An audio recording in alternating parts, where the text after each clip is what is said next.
Hello everyone, it's me, Vivi, and welcome back. There's something we can't forget about Crash Bandicoot 4 It's About Time, the deeper story narrative it brought to this series.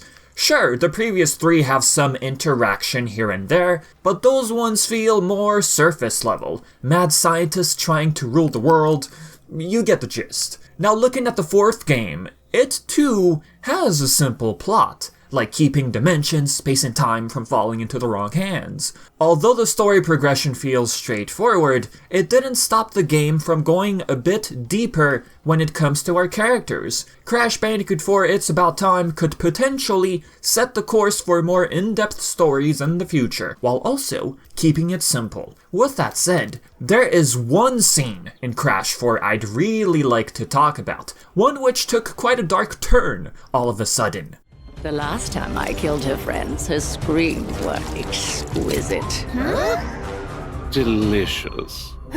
No! Alternate entropy mentions the last time she killed her friends, her screams were exquisite. I mean, just having pleasure in saying that and then our entropy saying delicious? Tawna getting yanked across the room like that? Yeah, it can't get any more brutal than that. That evil smirk she gives off, that eye contact going on between these two, yeah, it's pretty clear that these two have absolutely no remorse towards their actions. What's also important to factor in here is the tone of Tawna's voice. The way she uttered no just goes to show that there is some truth to female entropy's story, that she indeed was the one who took the lives of her version of Crash and Coco. Thing is, just how sure are we that her friends were alternate Crash and Coco? This part right here, right before we tried making our way to the Rift generator, Tawna suddenly shows up and stops us. She explains she doesn't want to lose us in this dimension too. What did they look like, or how did they act? We don't know the whole story, but there is one sequence which could perhaps give us a rough idea. When we first meet this version of Tawna, she doesn't seem too fazed by our duo's personality, like she's used to it or familiar to it. She even keeps the whole thing casual, good to see us,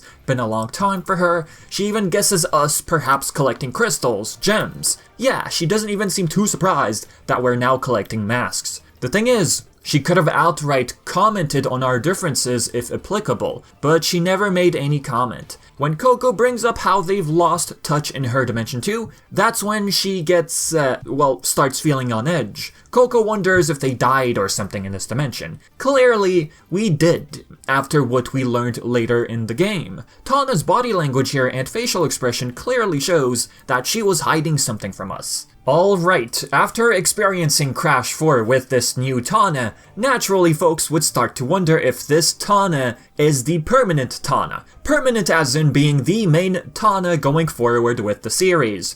It's highly likely that is the case. I say this because the art book, first and foremost. Published in December 2020, there's a page with an interesting quote by the writer, one which has to do with Tawna and Coco high-fiving especially. In her own coy way, Tawna makes it clear that she's part of the team now, for good. No more solo missions. Crash 4 portrayed Tawna as someone who does everything solo. She said so herself when we met her for the first time, and let's not forget her version of entropy, stating how Tawna can't solo her way out of this one. The fact the writer stated that this alternate Tawna is part of the team for good, well, that just goes to show how likely she is to play the role of Tawna from now on. So going off this premise, to what extent would this new Tawna be involved in a future full-fledged game? That's what we ask ourselves. Keep in mind, this Tawna is very familiar with female entropy, immediately recognizing her on the monitor, Tropy being aware of Tawna's attempts at always being solo, and the fact that Tropy took the lives of her version of Crash and Coco.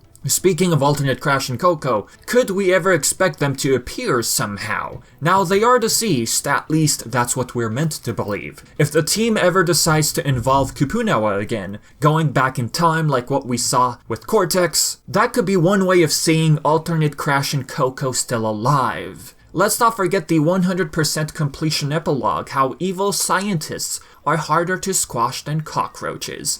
That could be a hint at the trophies coming back for revenge. Then again, Crash 4 already dealt with space and time, right? Having Kupunawa brought back might mean that the Tropes are yet again trying to attempt to reset the timeline and turn themselves into gods. At least that's what our Trope was trying to achieve with their new partner. If anything, we could see alternate Crash and Coco via a flashback. Now that our duo's aware that their alternate selves died, that could give rise to sheer curiosity on their part, and wanting to know more about them. Perhaps knowing about our alternate selves could help us in defeating the Tropes once and for all. If Crash 4 included all these cutscenes and interactions, perhaps we could see a scene of us interacting with Tawna and wondering about the other us, how their relationship was like. What do you think? Leave your thoughts in the comment section below. As always, massive thanks to my Patreon supporters, it truly means a lot. Thank you so much for sticking around. Same to all you viewers, thank you for always tuning in.